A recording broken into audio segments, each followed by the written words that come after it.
And welcome back to my channel best to big में फिर से आपका एक बार स्वागत है। तो आज हम लोग कवर अप करने वाले हैं चैप्टर 8 एनसीईआरटी हिस्ट्री जो है, ठीक है, क्लास 6 का जो एनसीईआरटी हिस्ट्री चैप्टर 8 है उसका last full and final part. तो इससे पहले हम लोगों ने सिटीज़ के बारे में, मथुरा के बारे में पढ़ा था, मथुरा में क्या मिलती है, कैसा सिस्टम है, क्यों इम्पॉर्टेंट है, ठीक है।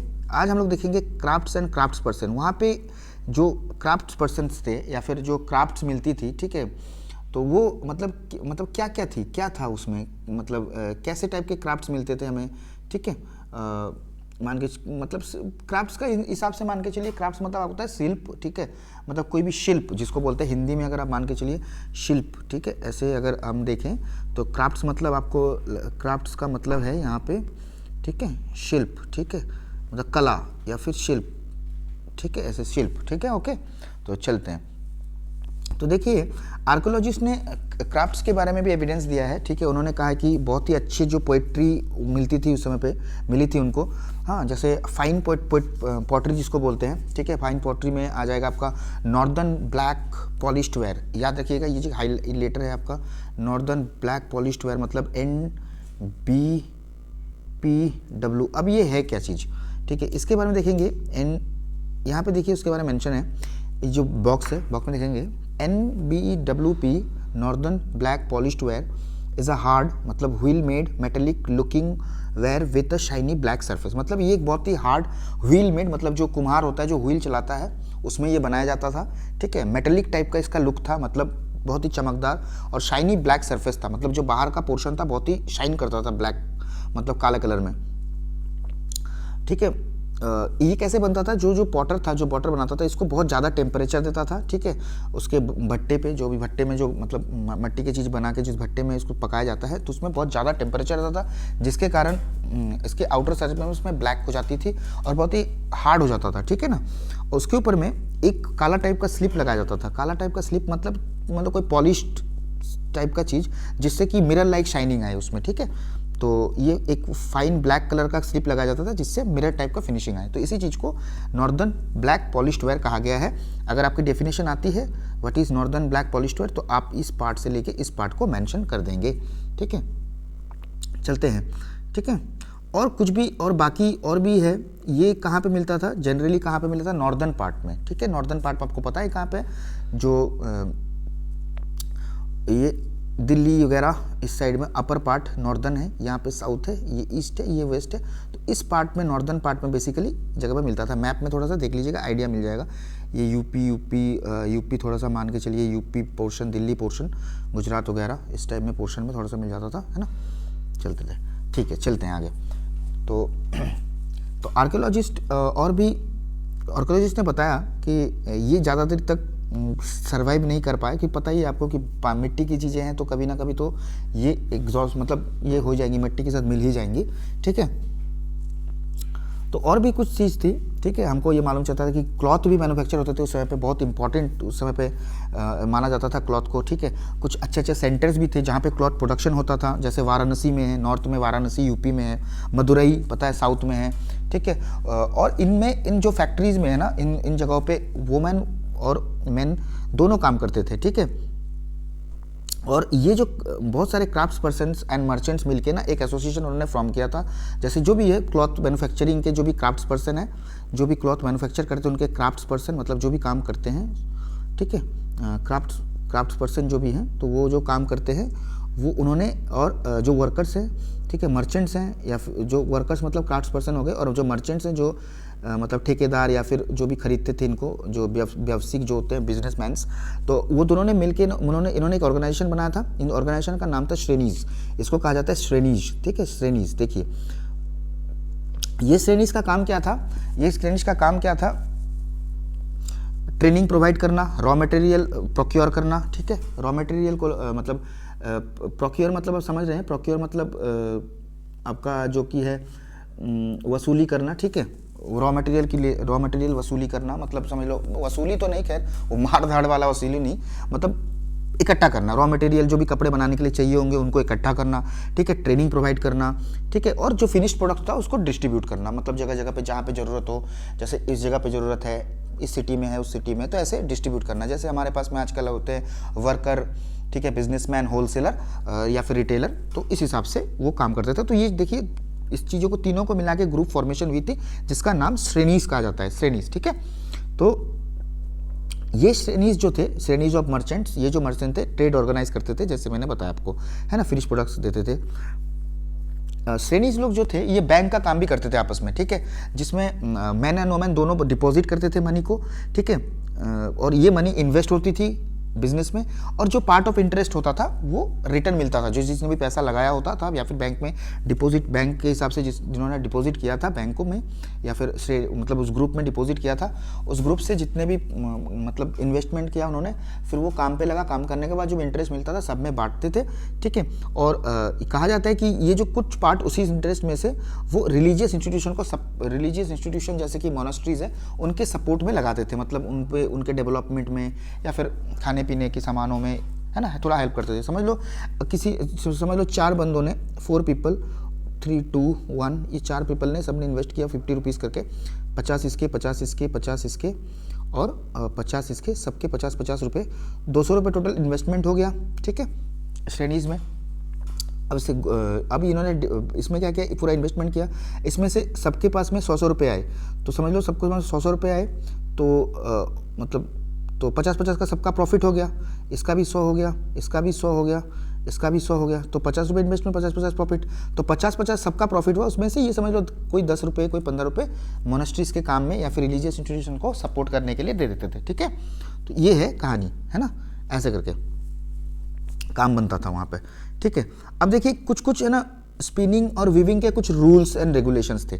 अब क्या रूल्स एंड रेगुलेशंस थे, वो अर्थशास्त्र में मेंशन था। ठीक है, चैप्टर 7 में हम लोगों ने देखा था अर्थशास्त्र।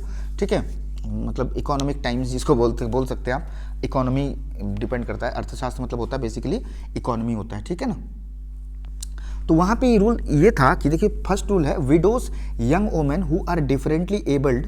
ठीक है, जो मतलब हैंडीकैप टाइप के पर्सन होते हैं, ये वाला देखो पैरा, हैंडीकैप्ड जो थे, जैसे नन्स हो गए, मतलब जो नन्स मतलब आप लोग जानते हैं, जो आपके जो क्या बोलते हैं, मठवासिनी जिसको बोलते हैं। ठीक है, सिस्टर टाइप में, जिसके समझ लो जिसका शादी वो नहीं हुआ, जो अनमैरिड होते हैं। ठीक है, तो और मदर्स ऑफ कोटिशियंस। ठीक है, जो कोटिशियंस होते हैं राजा के दरबारों में मतलब जो रहते हैं, उनकी जो मदर्स होते हैं। ठीक है, वो लोग, उसके बाद जो रिटायर्ड वुमेन हैं जो किंग के सर्विस में थे कभी। ठीक है, और वुमेन जो थे, जो मतलब रिटायर्ड वुमेन जो आपके जो टेम्पल्स में रहते हैं। ठीक है, तो फिर यही है। ठीक है, और जैसे मान के चलिए और भी कुछ है, जैसे रिटायर्ड वुमेन हो गए सर्विस से, जो कि टेम्पल में रहते थे, वो काम करते थे। ठीक है, वहाँ से जो लोग थे वो लोग, है ना, काफ़ी ऐसे लोग जो लोग काम करने के लायक इच्छुक हो, वो यहाँ पे आके वूल प्रोसेसिंग का काम करते थे। ठीक है, वूल प्रोसेसिंग, कॉटन, फ्लैक्स, इनको मतलब प्रोसेस करना उनका काम था। ठीक है, और उनको क्वालिटी और क्वांटिटी के अकॉर्डिंग पे किया जाता था। ठीक है, जैसे जिसने बनाया उस हिसाब से उसको पे करेंगे। ठीक है, और उसके बाद वुमेन को जो वुमेन घर से निकलने की उनकी परमिशन नहीं होती थी, तो वो अपने मेड सर्वेंट्स जो होते हैं, औरत जो होते थे, पहले पता ही आपको औरतों का कितना पाबंदी था, तो जो औरत काम करने में मतलब नहीं जा सकते हैं बाहर, पाबंदी है, तो वो अपने मेड सर्वेंट्स को, जो लेडी सर्वेंट्स हैं, उनको भेजते थे, रॉ मटेरियल लेके आओ भाई सुपरिंटेंडेंट के पास से। और रॉ मटेरियल सुपरिंटेंडेंट जो होता था वहाँ, मतलब सुपर जिसको बोलते हैं, उस श्रेणी का, तो वो लेके आते थे वहाँ से। ठीक है, कॉटन जो भी क्लॉथ प्रोडक्शन की जगह से, यहाँ से क्लॉथ फैक्ट्री से लेके आते थे, फिर अपने मालकिन को देते थे, वो मालकिन अपना बनवाते थे, फिर दोबारा उन्हीं के हाथों से वापस भेजते थे। ठीक है, और वुमेन जो भी वर्कशॉप में विजिट मतलब कर सकते थे, वो लोग सुबह जाते थे एकदम भोर को। ठीक है, और अपना वर्क जमा करते थे और अपना जो भी पेमेंट मिलता था वो ले लेते थे। ठीक है, और बाकी अगर सुपरिंटेंडेंट ने कभी कुछ कह दिया किसी वुमेन को, ठीक है, उल्टा पुल्टा मतलब कुछ भी एक्स्ट्रा बात कर दी, एनीथिंग अदर देन वर्क, ठीक है, ही शुड बी पनिश्ड, और उसको पनिश किया जाता था। ठीक है, कोई भी सुपरिंटेंडेंट अगर समझ लो उस काम के अलावा उल्टा पुल्टा बात कर देता है कुछ, कि तुम्हारा घर कहाँ है, क्या खा के आई हो, क्या नहीं करके आई हो, ये सब पूछ लेगा, तो फिर उसका काम तमाम है। और कोई भी वुमेन अगर अपना काम टाइम पे कंप्लीट नहीं करता है, ठीक है, तो उसको या फिर फाइन देना पड़ता था, या फिर ऐसा भी होता था कि उसकी उसकी जो उंगलियां होती थी मतलब काट दिया जाता था, ठीक है, अगर टाइम पे जमा नहीं होता था या फिर अनकम्प्लीट काम होता था तो, ठीक है। तो ये है उस समय पे रूल्स एंड रेगुलेशंस जो भी स्पिनिंग एंड वीविंग में काम में इन्वॉल्व थे, ठीक है। अब देखते हैं अरिकामेदु। अरिकामेदु के बारे में देखेंगे, एक क्लोजर लुक लेते हैं अरिकामेदु का। अरिकामेदु कहाँ पे है? पुडुचेरी में है। पुडुचेरी आप लोग मैप में देखिएगा, पुडुचेरी, पौंडीचेरी जिसको हम बोलते हैं, ठीक है। तो वो कहाँ पे है? वो मैप नंबर 7 पे 105। ये आपकी होमवर्क रहेगी, पुडुचेरी को आप लोग पॉइंट आउट करेंगे। मैं आपको सब कुछ, ये इतना ईजी है, पुडुचेरी कहाँ पे है, पौंडीचेरी कहाँ पे, ये this is very easy topic, आप लोगों ने पहले पढ़ा भी होगा, मैप तो जानते ही होंगे, तो उसमें देख लीजिएगा कहाँ पे, मैं बताऊँगा नहीं कहाँ पे है, ये जिम्मेवारी आपकी है। प्लीज़ कमेंट बॉक्स में कमेंट कर दीजिएगा दैट वेयर इज पुडुचेरी और पौंडीचेरी लोकेटेड। ओके, चलते हैं और एक बॉक्स पढ़ेंगे, रोम के बारे में पढ़ेंगे पेज 88 पे, इसके बाद वाले पेज में देखेंगे तब, ठीक है। तो देखेंगे बिटवीन 2200 एंड 1900 1900 ईयर्स से गो, ठीक है, इसके बीच में, इन ईयर्स के बीच में अरिकामेदु एक कोस्टल टाउन था। मतलब कोस्टल टाउन मतलब सी के पास में जो भी टाउन सेटलमेंट होता है उसको हम कोस्टल टाउन बोलते हैं। कोस्टल सेटलमेंट था जहाँ पे शिप्स आते थे और वहाँ पे दूर दूर तक, मतलब दूसरे देशों से शिप आते थे और वहाँ पे गुड्स को अनलोड करते थे, मतलब जो भी सामान आता था उसको अनलोड करते थे, ठीक है। वहाँ पे एक बहुत ही बड़ा ब्रिक स्ट्रक्चर बना हुआ था। ब्रिक स्ट्रक्चर मतलब समझ लो गोडाउन टाइप का बना हुआ था, ठीक है, वेयर हाउस बोलते हैं उसको, ठीक है, वहाँ पे मिला था।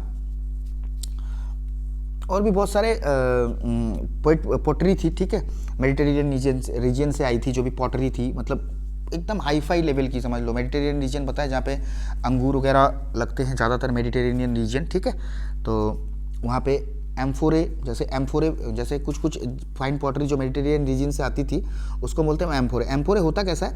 ऐसा ग्लास जार होगा, समझ लो, ठीक है, ऐसा ग्लास जार होगा, उसमें दो ऐसे साइड में कान होंगे और यहाँ पर बहुत सारा ब्यूटीफुल ग्लेज्ड डिज़ाइन ग्लास से ऐसा बना होता था, ठीक है।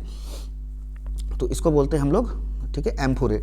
Toll double handled jars that contain liquids, और ये किस काम में यूज़ होता था? लिक्विड्स रखने के काम में, वाइन हो गया, ऑयल हो गया, ठीक है। स्टैम्प्ड रेड ग्लेज्ड पॉटरी, ठीक है, रेड ग्लेज्ड मतलब जैसे हम लोगों ने ब्लैक पॉलिश्ड देखा था, इसमें रेड ग्लेज्ड मतलब लाल कलर का चमकदार पॉटरी होती थी जिसमें स्टैम्प क्या होता था, मतलब डिज़ाइन, ठीक है।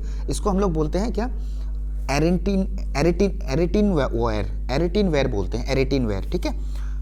एक इटली है, एक सिटी है इटली में जिसका नाम उसी के नाम से पड़ा था, ठीक है, एरेटिन वेयर का नाम उसी सिटी के नाम से पड़ा था।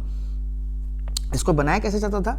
ठीक है, वेट क्ले को, जो वेट क्ले होता है मतलब गीला जो आपका मट्टी होता है, उसको स्टैम्प्ड मोल्ड, ठीक है, उसको पहले अच्छे से पिघला के, ठीक है, मोल्ड करके तैयार करके शेप देकर उसमें स्टैम्प कर दिया जाता था, ठीक है।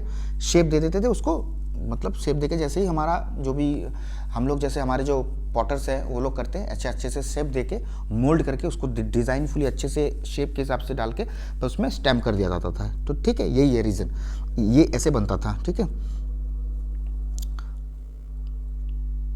और भी बहुत सारे पॉटरी थे जो लोकली बने थे, वो भी मिला था, ठीक है।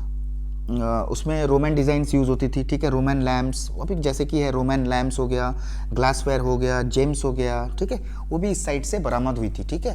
तो मतलब मान के चलो रोमांस का भी काफ़ी डिज़ाइंस यूज़ हुआ था उस समय पे, ठीक है, लोकल पॉटरी के हिसाब से, ठीक है, लोकल पॉटरी में, ठीक है, लोकली बना था जो, ठीक है, रोमन डिज़ाइन उसमें भी यूज़ हुआ था। तो रोमन लैम्प्स जैसे हो गए उसमें से एग्जाम्पल्स, ग्लासवेयर हो गए, जेम्स हो गए, ठीक है।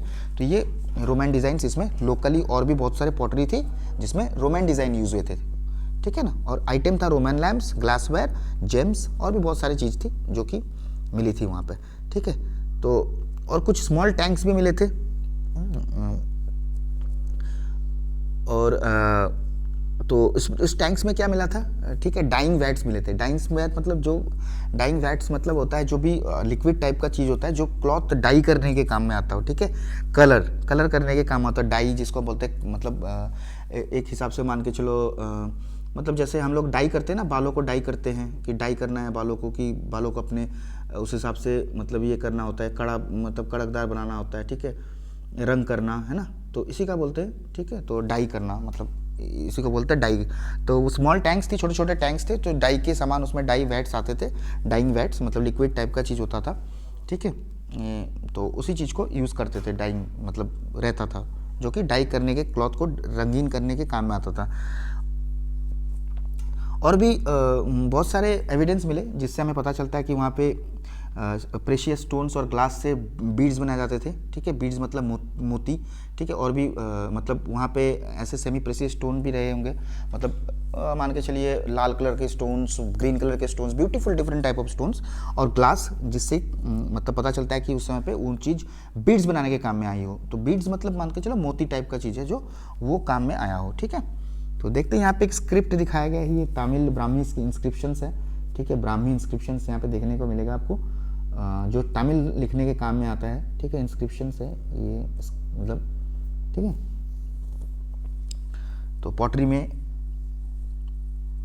कुछ पॉटरी में ये ब्राह्मी स्क्रिप्ट यूज़ हुई थी, ठीक है, इंस्क्रिप्शन यूज़ हुई थी इन ब्राह्मी स्क्रिप्ट, देखिए, तो जो कि तमिल में या फिर तमिल लिखने के काम में इंस्क्रिप्शन यही मतलब आपके चीज़ों का इस्तेमाल हुआ था, ठीक है, पॉटरीज में तमिल इंस्क्रिप्शंस का, ठीक है। तो इतना है अभी। अच्छा हाँ, एक चीज़ और है आपका, रोम के बारे में देख लेते हैं, ठीक है, देखते हैं। ये एक ओल्ड सिटी है यूरोप का, रोम जिसको हम बोलते हैं, ठीक है, सेम टाइम में डेवलप हुआ था, जो कि गंगा वैली में जो भी सिटीज़ डेवलप हुई थी उसी टाइम में ये भी डेवलप हुआ था, ठीक है। तो एक कैपिटल है, Rome was the capital of one of the largest empires, ठीक है, one that spread across Europe. तो रोम ऐसा कैपिटल था जो लार्जेस्ट, रोम एक बहुत बड़ा एम्पायर का कैपिटल था। जैसे हम लोगों ने मतलब कलिंगा के बारे में पढ़ा था, ठीक है, कि जैसे अशोका का जो एम्पायर था बहुत बड़ा था, है ना, तो उसी टाइप में रोम भी एक ऐसा कैपिटल था जो बहुत सारे एम्पायर्स को मिला के कैपिटल बना था। जैसे कि ये एरिया फैला हुआ था, Europe, North Africa, West Asia, ठीक है, ये 3-4 जगह, बड़े बड़े जगह को मिलाकर एक कैपिटल था इनका, रोम, ठीक है। ऑगस्टस थे, Augustus one of the most important empires who ruled about 2000 years ago। Augustus नाम के एक राजा थे जो बहुत इंपॉर्टेंट एम्पायर माने जाते थे। उन्होंने 2000 साल तक राज किया, ठीक है। कहा जाता है कि उन्होंने रोम सिटी को मतलब बताया कि सिटी ऑफ ब्रिक बताया गया है, ठीक है, और इन सिटी को उन्होंने सिटी ऑफ मार्बल बना दिया इसको, ठीक है, मार्बल का सिटी बना दिया पूरी तरह से। ये वो और उनके बाद वाले कुछ रूलर्स थे जिन्होंने टेम्पल्स बनाए, उसमें पैलेसेस बनाए, देख सकते हैं यहाँ पे पिक्चर है यहाँ पे, ठीक है। They built huge amphi theatres मतलब एक स्टेडियम टाइप का जगह, ओपन है, open arena surrounded by tyres of seats, open arena थे, ठीक है, जैसे हम लोग स्टेडियम में देखते हैं आजकल, वैसे उस समय पे थी। रोम में एम्पी थिएटर्स बोला जाता था, जहाँ पे आदमी लोग शोज देखते थे, ठीक है, सारे टाइप के शोज होते थे। और पब्लिक बाथ्स भी था वहाँ पे, जो कि सेपरेट टाइम में था, आदमियों के लिए अलग टाइम, मैन के लिए अलग टाइम, वुमेन के लिए अलग टाइम, ठीक है, जहाँ पे पीपल मिलते थे, रिलैक्स करते थे, ठीक है। एक्विडक्ट्स था, एक्विडक्ट्स मतलब क्या होता है, channels to supply water, pipe type का, ऐसे पाइप टाइप का जो चैनल होता था जो वाटर सप्लाई के काम में आता था, ठीक है ना। तो ये काम होता था, जो एक्विडक्ट्स थे वो जो सिटी में पानी लाने का काम करते थे, ठीक है, ताकि मतलब नहा सके लोग, टॉयलेट में यूज़ कर सके, ठीक है, झरनों के लिए यूज़ कर सके, ठीक है, फाउंटेन्स में झरनों के लिए यूज़ कर सके, डेकोरेशन के पर्पस के लिए, ठीक है। तो ये है वो रोम सिटी के बारे में। तो रोम सिटी में क्या क्या थे, एम्पी थिएटर्स थी, पब्लिक बाथ था, अलग अलग टाइमिंग थे मेन एंड वुमेन के लिए, बड़े बड़े एक्विडक्ट्स थे, ठीक है। तो ये आपका यहाँ पे रोम वाला खत्म होता है, ठीक है। अब चलते हैं क्वेश्चन आंसर डिस्कशन पे, ठीक है। Dash was a word used for large land owners in Tamil. Tamil में जो लार्ज लैंड ओनर्स है उनको हम क्या कहते थे, वेलेलार, ठीक है, पता है आपको, वेलेलार कहते थे, है ना। तो आप देख सकते हैं। नेक्स्ट पढ़ते हैं, the gram bhojaka often got his land cultivated by the. Gram bhojaka जो थे वो अपना लैंड किससे कल्टिवेट कराते थे, तो ग्राम भोजका जो है, आप देखेंगे यहाँ पे ग्राम भोजका के बारे में, ठीक है, यहाँ पे चले जाएंगे अगर हम ग्राम भोजका के बारे में देखने के लिए, तो यहाँ पे आपको ग्राम भोजका के बारे में मिल जाएगा। एक मिनट जी, ये आपका ग्राम भोजका के बारे में देख लेंगे। ग्राम भोजका स्लेव्स, ठीक है, उनके स्लेव्स या फिर हायर्ड वर्कर्स, ठीक है, जो किसका इस्तेमाल करते थे, वो स्लेव्स या फिर हायर्ड वर्कर्स, यहाँ पे देख लेंगे आप। देखिए लार्जेस्ट लैंड ओनर है, और ये किसका इस्तेमाल करते थे, स्लेव्स या फिर वर्कर का। तो स्लेव्स ही आप लोग लिख लीजिएगा, ठीक है, कोई दिक्कत नहीं है। चलते हैं आगे, ठीक है, पता चल गया 2 number, fill in the blanks number 2 उसका सॉल्व आउट हम लोगों ने कर लिया है ना। अब आगे चलेंगे नंबर 3 पे, थोड़ा टाइम लग रहा है, डोंट माइंड, बट आपको पूरी तरह से मिल जाएगा। अब ploughmen were known as dash in Tamil. अब प्लाउमेन को हम लोग तमिल में क्या बोलते हैं, ठीक है, आप जानते हैं प्लाउमेन को हम लोग तमिल में क्या बोलते हैं, उजाहवार। क्या बोलते हैं, उजाहवार, पढ़ा था हम लोगों ने, उजाहवार, ठीक है। स्पेलिंग आपका बता देता हूँ मैं, UZHAVAR, उजाहवार, ठीक है। अब most grihapatis were dash land owners. Grihapatis क्या थे, स्मॉल लैंड ओनर्स थे। गृहपतिज तो ग्राम भोजक तो बड़ा लैंड ओनर था, स्मॉल लैंड ओनर क्या था, कौन था, गृहपतिज था, स्मॉलर, ठीक है, स्मॉलर लैंड ओनर। तो 4 नंबर ब्लैंक पे आपका स्मॉलर आ जाएगा। अब देखते हैं describe the functions of gram भोजक। ग्राम भोजक का क्या फंक्शन था और आप क्यों समझते हैं वो पावरफुल था। देखो पहली बात तो ये ग्राम भोजक का फंक्शन ये था कि पहले देखेंगे ग्राम भोज का फंक्शन क्या था, वो जज का काम करता था, ठीक है, वो लॉ आइन कानून बनाता था, पुलिस का काम भी करता था, ठीक है, जज का काम भी करता था, हेडमैन था विलेज का क्योंकि वो, और ये पावर उसको इसलिए मिला था क्योंकि वो तो एक तो अमीर आदमी था, he was a very rich person at that time, headman of the village, and he was having large vast area of land, बहुत बड़ा लैंड था उसके पास, लैंड ओनर था वो, ठीक है, जमींदार टाइप का आदमी, तो इसलिए वो पावरफुल था। उस समय पे जो जमींदार होगा वही पावरफुल होता है ना। उस समय तो उतने आइन रूल्स रेगुलेशन नहीं थे, ना तो कॉन्स्टिट्यूशन बना था, तो इसी के कारण से हम कह सकते हैं, ठीक है, वो पावरफुल था। अब देखिए कुछ क्राफ्ट्स पर्सन के आपके नाम यहाँ पे देने को बोला है कि जो कि विलेजेस को में भी मिले थे उस समय पे या फिर सिटीज़ में मिले थे, तो देख सकते हैं जैसे कि वीवर्स हमको मिले थे, ठीक है, वीवर्स हम लोग देख लेंगे, हाँ वीवर्स थे, ठीक है, वीवर्स। उसके बाद आपको मिले थे ब्लैक स्मिथ, ठीक है, कारपेंटर्स, पॉटर्स, ठीक है, ये कुछ नाम, ठीक है, कारपेंटर्स देख लीजिएगा, आपको स्पेलिंग तो आ ही जाएगा, नहीं तो बुक में दिया गया है, आप देख लीजिए कारपेंटर्स या फिर पॉटर्स। इसीलिए आपको कहता हूँ थोड़ा सपोर्ट कीजिए ताकि मैं आपके लिए और अच्छे से सपोर्ट कर सकूँ। आपका प्यार चाहिए और अच्छे अच्छे इंस्ट्रूमेंट का भी इस्तेमाल करके मैं आपके सामने प्रेजेंटेशन ला सकूँ, तो सपोर्ट ज़रूरी है आपका, ठीक है, थैंक यू। अब चलते हैं आगे, देखते हैं करेक्ट आंसर चूज़ करने को कहा गया है। अब देखते हैं ring wells were used for. Ring wells क्यों यूज़ किया जाता था, ठीक है, किस काम से, ठीक है, किस काम से रिंग वेल यूज़ किया जाता था, देखेंगे। फर्स्ट चीज़ है रिंग वेल्स यूज़ किया जाता था ड्रेनेज के लिए, पता है आपको, बताया था मैंने, वेस्ट प्रोडक्ट या फिर ड्रेनेज या फिर वेस्ट प्रोडक्ट के लिए, ठीक है, ड्रेनेज है ना, ड्रेनेज के लिए यूज़ करते थे। उसके बाद पंच मार्क पॉइंट्स हम लोगों ने इमेज में देखा, पंच मार्क कॉइन जो है सिल्वर गोल्ड टीन, गोल्ड का तो बना नहीं था, जहाँ पे पिक्चर मैंने दिखाया आपको उसमें तो गोल्ड दिख ही नहीं रहा हमको, टीन तो आया नहीं था उस समय, आइवरी भी नहीं थी, आइवरी का उतना नहीं था, तो हम लोग देख सकते हैं कि सिल्वर, वहाँ पे इमेज ज़्यादातर सिल्वर को रिप्रेजेंट करता है, तो आंसर हो जाएगा आपका सिल्वर, ठीक है, इमेज आप लोग देख लीजिएगा, सिल्वर ही दिख रहा होगा आपको। नेक्स्ट पार्ट में Mathura was an important. Mathura आपका क्या था, मथुरा क्या था, हम लोगों ने देखा था मथुरा में 3 टाइप के थे, जैन श्राइन भी थी, मोनेस्ट्रीज भी थी और कृष्णा का भी था, मतलब हिंदू, जैन और बुद्धिज़्म 3 था, तो इसीलिए इसको रिलीजियस मान जाता। पोर्ट तो कभी होगा नहीं क्योंकि ना तो ये नदी के पास था ना तो कोस्टल टाउन, ठीक है, विलेज नहीं था, सिटी था, मथुरा टाउन नहीं मान के चलते हैं, फॉरेस्टेड एरिया तो था नहीं, ठीक है, तो रिलीजियस सेंटर ही मान लो, ठीक है, यही है रिलीजियस सेंटर आपका एक्चुअल आंसर, ठीक है। अब देखते हैं श्रेणीज वेर एसोसिएशंस ऑफ।